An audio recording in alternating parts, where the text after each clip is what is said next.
how we work, govern, and conduct business, and even some of our personal lives. Perhaps most profound will occur in how we learn and how we prepare our societies for the technological opportunities and for the challenges ahead. For countries like India, where demographic scale meets technological ambition, this question becomes particularly urgent. How do educational systems, universities, and businesses adapt when knowledge itself is being reshaped by machines? AI is not simply another tool. It challenges assumptions about expertise, creativity, and even the role of universities themselves.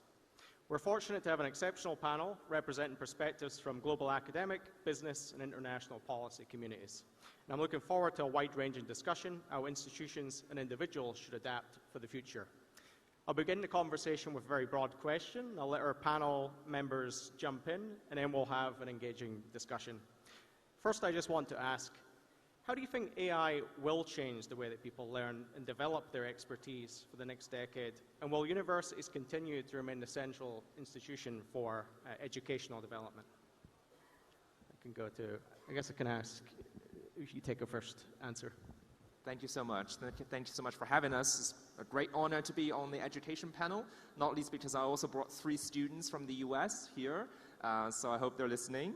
And in my view, this is no longer a time when we think about the whether question. This is a question of when's, how, and whither, from which source of knowledge, and especially ethical knowledge, do we derive the information that goes into the training of these models, and how do we use them to empower our students and not to actually crowd out their creative thinking, and what kind of vision for human flourishing that we're tending towards. So it is inevitable that we are in this AI moment. For me, it's very hard to tell students not to use it, so I've given up on that. But it's not only because of the volumetric size of the AI education economy, which is probably going to grow from 10 to 30 billion in the future in the next 5 years or so, but because we grow up, the students will be growing up and forming their worldviews when the entire generation from China to Europe to the US and Latin America and to Africa will also be growing up and forming their worldviews accompanied by AI. So in a world where you're embedded into interacting with others who use AI, it's very hard to ignore it and just say, I'm going to refrain from it. So yeah, my view is both one of caution and of optimism. I think we can go into more details next. Yeah. Do you remain cautious or optimistic? Thank you. Yeah. First of all, maybe it's useful to say, I mean, all industries are being right now disrupted by AI, and education is no exception there. There are definitely big changes coming across in education, and the way one can think about it in education is, what should we do about AI? What should we teach about AI? But also, how can we leverage AI to teach differently, to think differently about pedagogy, to think differently about assessments of students, right? And in some sense, on both sides, in some sense, there are of course risks. When you think about AI through the old way through which education was delivered, indeed there are a lot of risks. But when you look at it the other way, there are huge opportunities that AI brings forward. It brings forward the possibility of personalized learning at scale. It brings forward the possibility of democratizing access to knowledge, which wasn't possible before. So in a way, I'm partly optimistic because of all of these new possibilities, but these can only be harnessed if we actually change the way we do things, right? If we remove this inertia that exists in educational institutions and break that inertia by innovating at a much faster pace than we have done historically. Just some final remarks. Hello. Yes. Yeah. I'm Professor K.K. Agarwal. I am President of South Asian University. So in that sense, I have some idea about the education of the South Asian countries, including Sri Lanka, Nepal, Bhutan, etc. When we talk about AI in education, I think this question, whether AI in education or not, is a wrong question. AI is there in education. The best thing is to make sure that how can we leverage AI, particularly for this region, India and the surrounding countries, in a much better way, where the resources are limited. I think one very great opportunity for us all in education is that AI can be very helpful in designing the education curriculum for each student in some sense on a customized basis. What we say, education cannot be a massified system. Really speaking, education has to be different for each student. We could not do that for the game of numbers, but AI can greatly help us to design what we call as BYOD, build your own degrees, in a much better manner. And that is one unique opportunity which we must take cash on. Thank you for those thoughts. It's definitely exciting that we can have such personalized education curricula for students. But one of the big questions that people have is, of course, when it comes to knowledge production and dissemination, will AI merely entrench some of these hierarchies of knowledge? And if not, how do we make sure that it widens opportunities for people to gain access to education rather than simply narrowing and entrenching those hierarchical divides that we have today? Can I ask it to you first? Exactly. I think there are two ways in which AI could entrench those existing fault lines. One is the socioeconomic fault line. There is already research showing that those who go into using AI prepared to tame AI for its own purpose will get more from it, right, than those who go into AI and feel lost because they don't have the prior knowledge to guide AI in a way that is most productive for its own purpose. So there is the socioeconomic challenge there because those who have resources to begin with are more likely to be able to use AI more productively. And there's also a international fault line of resource distributions or maldistribution.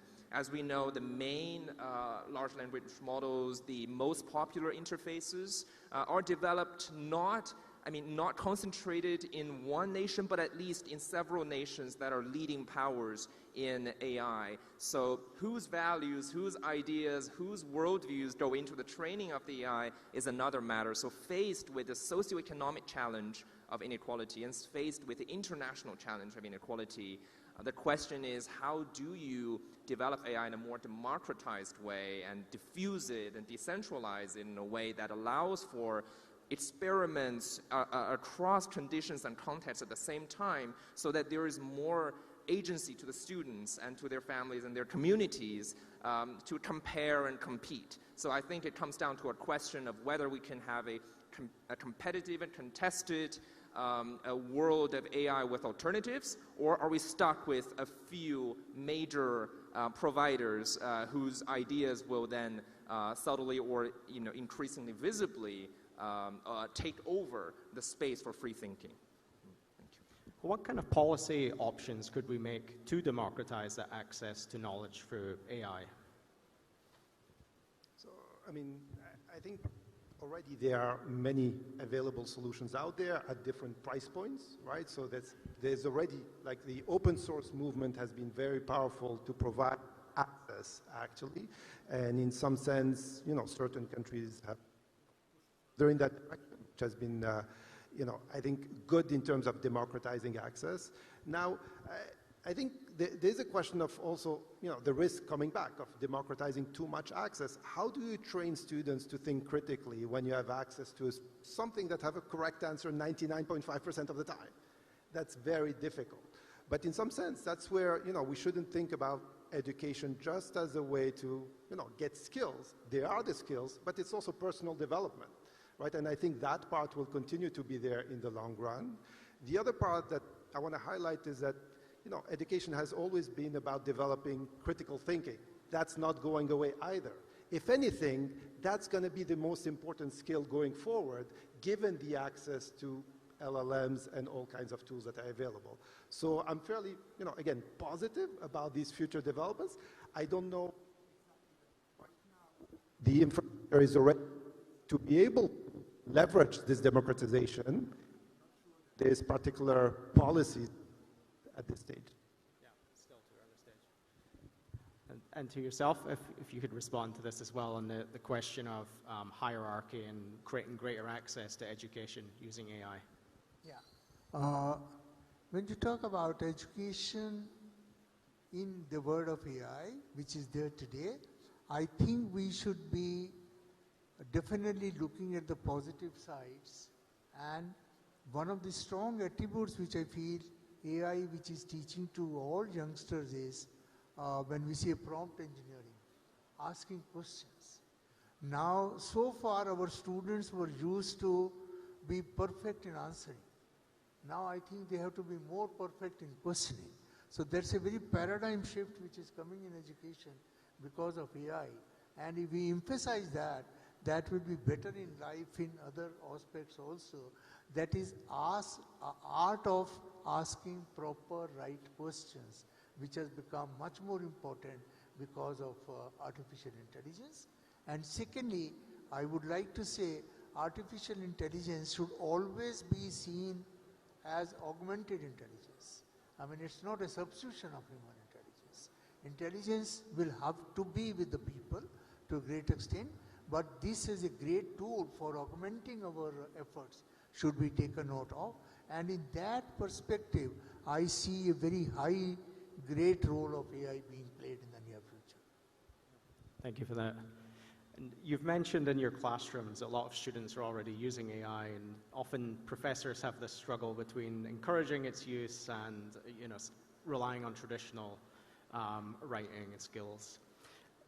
A lot of people are wondering now, especially starting early in their career, what kind of skills you would be encouraging for an AI future? What kind of skills are going to become increasingly important, and what would you encourage, one, students to focus on as intellectual habits, let's say, to improve their prospects in the future we have ahead of us?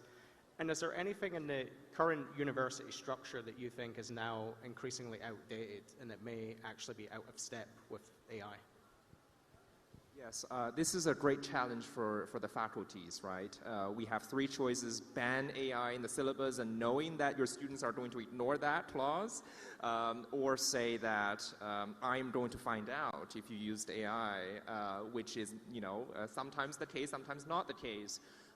Or tell the students that there is a certain way to engage with the AI to empower at least a certain stage of your research, not only in the information gathering, the bibliography generating, and the proofreading, but also in asking the questions that set the agenda. It's okay to do that, but ultimately the idea has to be yours, and you need to defend it in the world. So there is always going to be a stage on which you cannot take out your model and ask how to defend your idea, right, in front of other people who come out of very different ethical and epistemic assumptions. So I would encourage the faculties to form a task force. We have a task force at American University. I know there is a similar structure at Harvard University, where I also taught, where faculties come together and share their students' ideas and struggles. So that's on the teaching side, but the students can also get together, right, have an interactive, interpersonal discussion of how they each approach AI. But in the future, I do believe that a more critical engagement with AI, asking AI challenging questions, and allow yourself to be challenged by AI, comparing across models. There's research showing that asking the same question to an American, a Russian, Chinese, AI gives you very different answers. Well, you can compare notes and then think about your own worldview. How do you take from that instead of being entirely swallowed by this ready supply of answers? So I think the answer is vague, but it's going to be as decentralized as AI itself. It's a great response. And I wonder if you could share some thoughts on that topic. Yeah, absolutely. So in a way, I think it's a losing battle to try to ban AI, and it's also not serving the students. The students have to be prepared to know how to use AI. But what's changing is, I think, what we can ask from students. Today, students will not just be hired based on credentials, but also based on what they can build. An interview in the past would elicit what students know. Now we can see what can they build. In 2 hours' times, we can test very different skills than we were able to test a few years ago. So that has changed dramatically, and I think the types of profiles and the types of CVs will change dramatically for students. Now, going back to the art of asking the right questions, which is very important, I think, there's also a question of how to change the way we assess students. It's not just about the right or the wrong answers, but now we can assess them based on the depth of the conversations that they go through. right, which can be very different. And I have a colleague who started to assess things in this way. And in general, my view is that you have to allow students to use AI, but they have to be able to stand by themselves without the help of AI. So in some sense, maybe we'll be in a world where we'll slowly go back to oral examinations like in the old days, but the question is how to make these scalable at the scale of a whole university, and maybe AI can be a solution to help in that regard as well. Same question, please. I would just like to add that when we talk about AI in education, I think the component which has not been dealt with that strongly is AI for assessment during this period. When we go in for AI for education, our assessment methods will have to go through a complete transformation. The traditional methods of evaluation and assessment will no longer be valid. Many universities, in several good universities, have already shifted to oral examinations rather than written examinations, or the case-based examinations rather than written examinations, because the whole philosophy is not to decry OpenAI, but to make sure that OpenAI prepares our students for more critical thinking, more resource optimization, and finally they are able to use their thinking to supplement these tools. So if we do that, then only we really get the best of it. Thank you for that. I think another question I've been thinking about a lot myself is, with AI, how will it change the role of educators themselves? Of course, expertise seems to be more easily challenged or undermined as people use AI. AI is now engaging in research itself. The knowledge production process, whether it's journals that are receiving record numbers of AI-generated entries, even peer review process of papers is now being impacted by AI. I wonder how you approach that and teaching, and how do you maintain your role as an educator and with this challenge, and do you utilize AI to increase your publications? Yes, absolutely. On the note of being able to sometimes say no to AI and ask AI to rethink, it's really up to us, the educators and the students working together, to get to a point where AI is a partner and not some a new technology that is going to crowd out what we already have in the pedagogical experience. But I'm going to mention one positive anecdote and one, I think, an anecdote that gives us cause for reflection.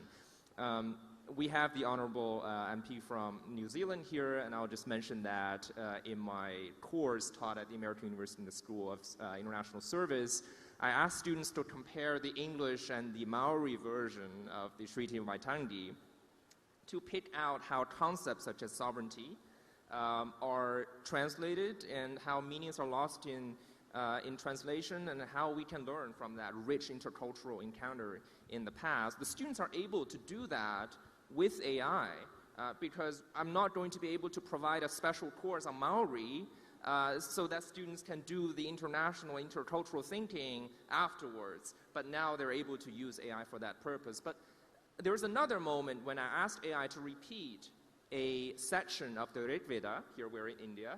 That's actually a language in which I am versed compared to Maori, in which I'm not.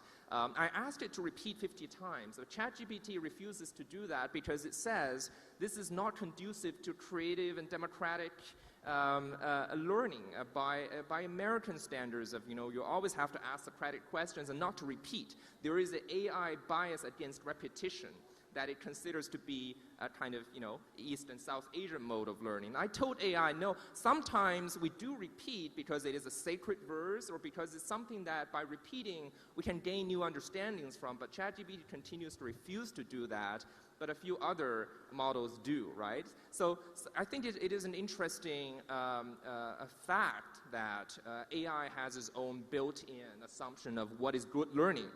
And sometimes it is great. It cautions us against bad learning, but sometimes we also have to overpower AI and tell it that we have a different philosophy of pedagogy, and it's okay to work together on that. Yeah, thank you. I wonder if you could take some quick thoughts on that topic. I think, The very short answer is that you have to constantly experiment because the technology is changing so fast that we have to constantly understand the limits, but also the possibilities. But definitely it is disrupting, as you said, not just the teaching aspect of universities, but also the research aspect. It's potentially providing, new research assistance for all faculties in some sense. And this is a huge, boost in terms of, productivity, but also ability to pursue different paths. I mean, what worries me a little bit sometimes is how will the future generation of instructors be trained and develop this critical thinking over time? That's the big thing that is, very tricky, especially in the context of research, where the knowledge has to be extremely specialized. How will people be able to recognize when these models are wrong or not? And this is something that we have to continuously experiment to explore what are the limits. Well, thank you very much for those insights. If there's one big takeaway, it's of course that AI is really going to fundamentally change the way that we produce knowledge and consume knowledge. And our panelists have shared very broad perspectives across all of these topics. Very excited to have had this conversation. And of course, we need to find ways as policymakers, businessmen, entrepreneurs, to find ways to expand access to education as well. Thank you very much. Thank you all. Thank you all very much for being with us on that panel. All right, and now we move forward to an NXT signature session. Yes, the much-awaited Prime Minister's Roundtable. And for this, to discuss Vision NXT, technology, governance, and our future affairs, I invite on stage Honorable Fredrik Reinfeldt, 32nd Prime Minister of Sweden. I also call on stage Honorable Scott J. Morrison, the 30th Prime Minister of Australia.